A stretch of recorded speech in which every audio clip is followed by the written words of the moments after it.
Hello, good afternoon to everyone. बच्चों, ये lecture में हम लोग हमारा जो 5 चैप्टर हम लोगों ने सीख लिया है, 5 चैप्टर हम लोगों ने जो पढ़ लिया है वो चैप्टर का हम लोग आज रिवीजन करेंगे, क्योंकि अभी नेक्स्ट हफ्ते में हमारी एग्ज़ाम है। इसलिए हम लोग एग्ज़ाम में कैसे कैसे क्वेश्चन आ सकते हैं वैसे सभी क्वेश्चन मैं आप लोगों को अभी समझा दूंगी, और उनका आंसर कैसे आप लोगों को लिखना है वो भी मैं समझा दूंगी। तो देखो, ये चैप्टर 1 देखते हैं। चैप्टर 1 में हमें सेकंड स्टैंडर्ड में जो सभी मात्राओं पढ़ी थी वो सभी मात्राओं का ही ये लेसन है। तो यहाँ सभी मात्राओं का हमें ज्ञान लेना है और सभी मात्राओं यहाँ सीखना है। तो कौन सी मात्रा में कैसा सिंबल है और कौन से वर्ड में कौन सी मात्रा लगी है वो आप लोगों को पहचानना आना चाहिए।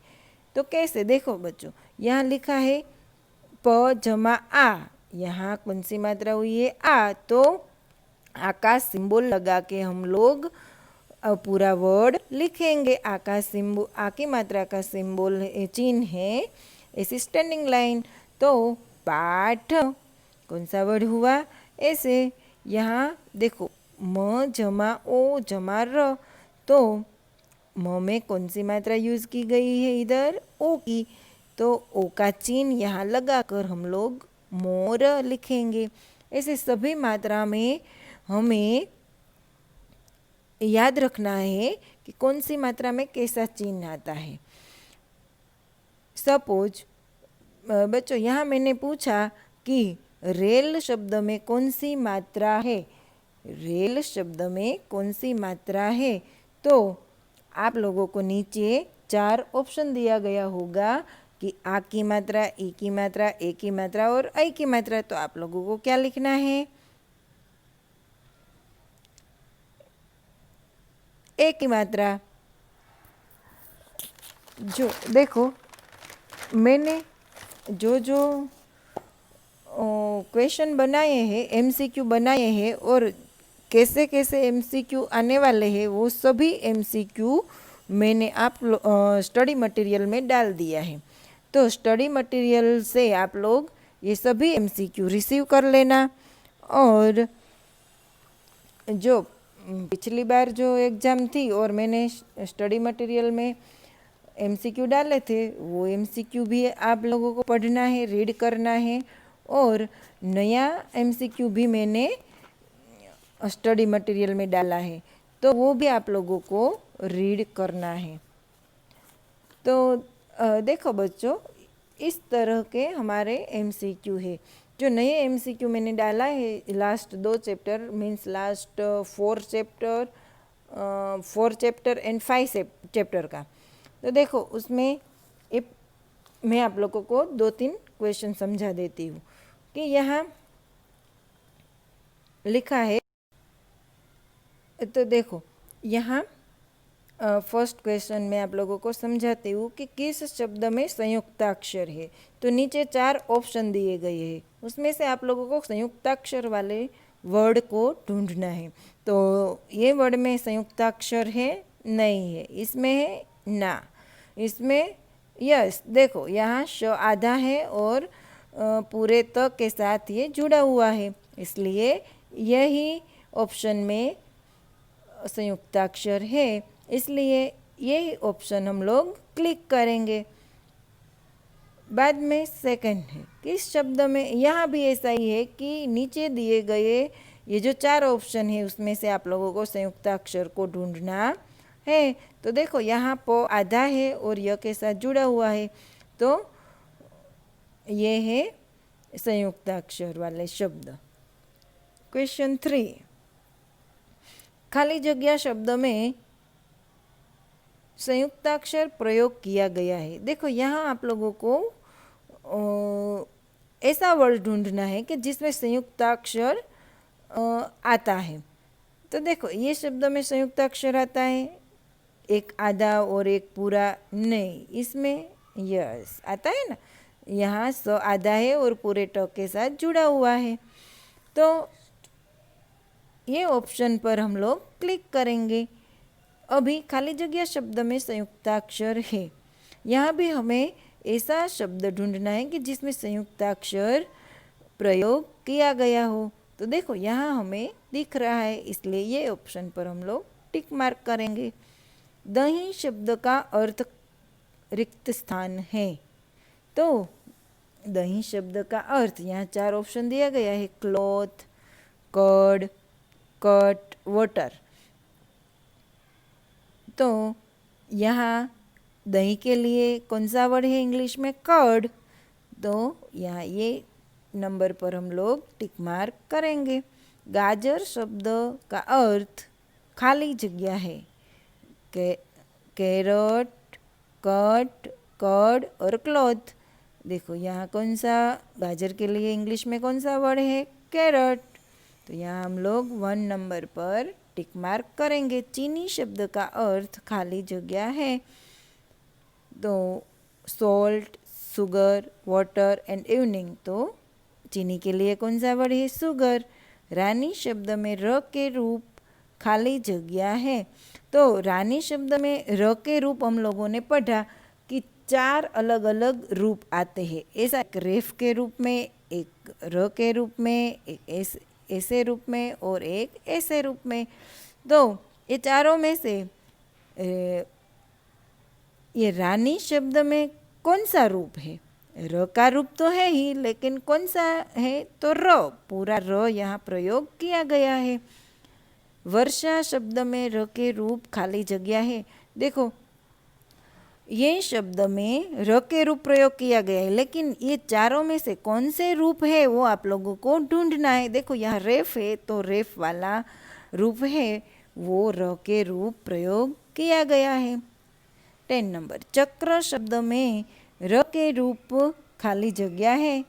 तो चक्र, क्र में यहाँ र का रूप ए प्रयोग किया गया है। तो कौन सा रूप है ये चारों में से वो आप लोगों को ढूंढना है। देखो यहाँ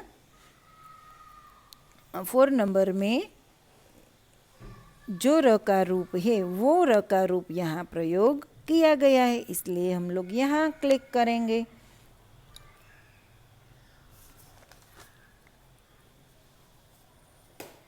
अभी यहाँ दूसरे भी क्वेश्चन दिए गए हैं कि ट्रेन शब्द में र के रूप खाली जगह है।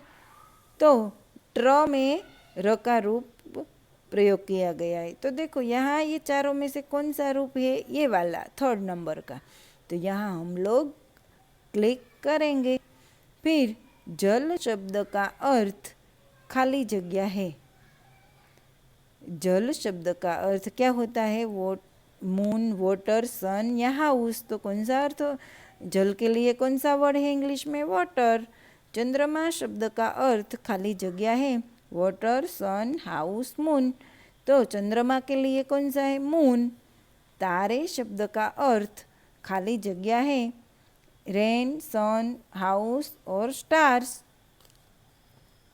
तो तारे शब्द के लिए कौन सा वर्ड है? स्टार्स। तो ऐसे हमारे ये सभी नए MCQ है, वो भी आप लोगों को रीड कर लेना है और घर पे प्रैक्टिस कर लेना है। आप लोगों को टाइम टेबल वो सब मिल गया होगा, इस हिसाब से आपका हिंदी का पेपर आपके मोबाइल पर आ जाएगा और वो हिंदी का पेपर आप लोगों को गूगल फॉर्म में ही फिल करना है। तो अभी बच्चों हम लोग सभी चैप्टर के शब्दार्थ थोड़ा रिवीजन कर लेंगे कि देखो यहाँ दादी के लिए क्या है? Grand mother. दाने तो ग्रैन, कौआ तो क्रो, गौरैया तो स्पैरो, घंटी तो बेल, तोता तो पैरट, पंछी तो बर्ड, आहट तो साउंड, सवेरे तो मॉर्निंग, चितराती तो स्कैटर, कबूतर तो पिजन। ये थे चैप्टर 1 के शब्दार्थ। अभी आ रहा है चैप्टर 2 टू के शब्दार्थ प्यारी तो डियर, न्यारी तो स्पेशल, मित्र तो फ्रेंड, कक्षा तो क्लास, ज्ञान तो नॉलेज, मिलजुल कर तो टुगेदर, घर तो होम, परिश्रम तो लेबर यानी कि हार्डवर्क।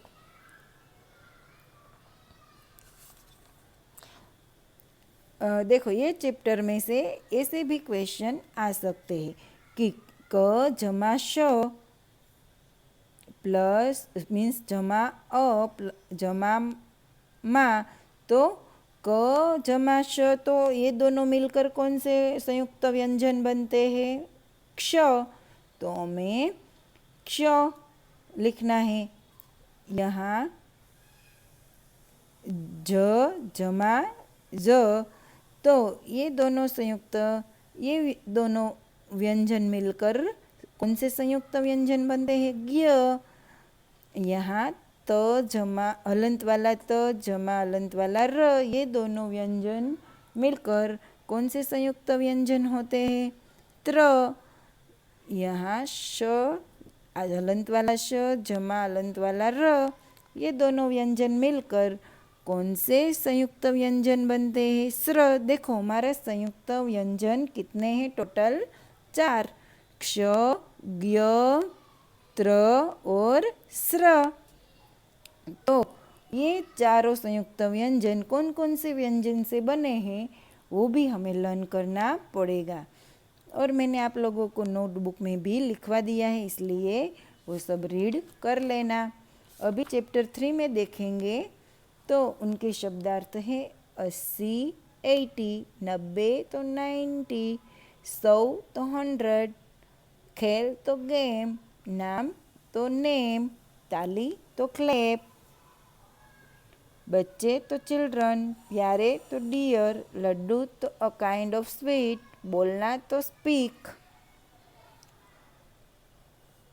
तो बच्चों ये 3rd चैप्टर के सभी शब्दार्थ थे, वो आप लोगों को स्पेलिंग के साथ लर्न करना है, तो ही आप लोगों को ऑप्शन में राइट आंसर ढूंढ पाएंगे। तो ये 3rd चैप्टर में द्वित्व व्यंजन हम लोगों ने पढ़ा था। तो द्वित्व व्यंजन क्या होता है? देखो एक ही अक्षर 2 बार रिपीट होते हैं, एक बार आधा होता है और एक बार पूरा होता है, तो ये उसको बोलते हैं द्वित्व व्यंजन। यहाँ च, एक च आधा एक च पूरा है, तो यहाँ च द्वित्व व्यंजन है, यहाँ ट द्वित्व व्यंजन है।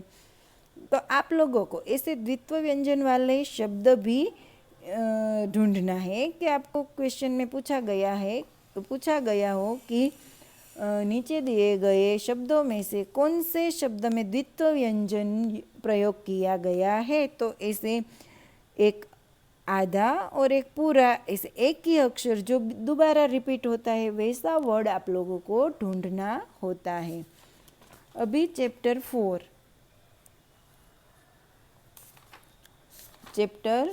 4 के शब्दार्थ यहाँ दिए गए हैं। शाम तो इवनिंग, नाश्ता तो ब्रेकफास्ट, दही तो कर्ड, कपड़ा तो क्लॉथ, पानी तो वाटर, नमक तो सॉल्ट, चीनी तो शुगर, खीरा तो कुकुम्बर, गाजर तो कैरट, काटना तो कट, फैलाना तो स्प्रेड, मक्खन तो बटर, स्वच्छता तो क्लीनलीनेस, जल्दी तो क्विकली, स्वास्थ्य तो हेल्थ।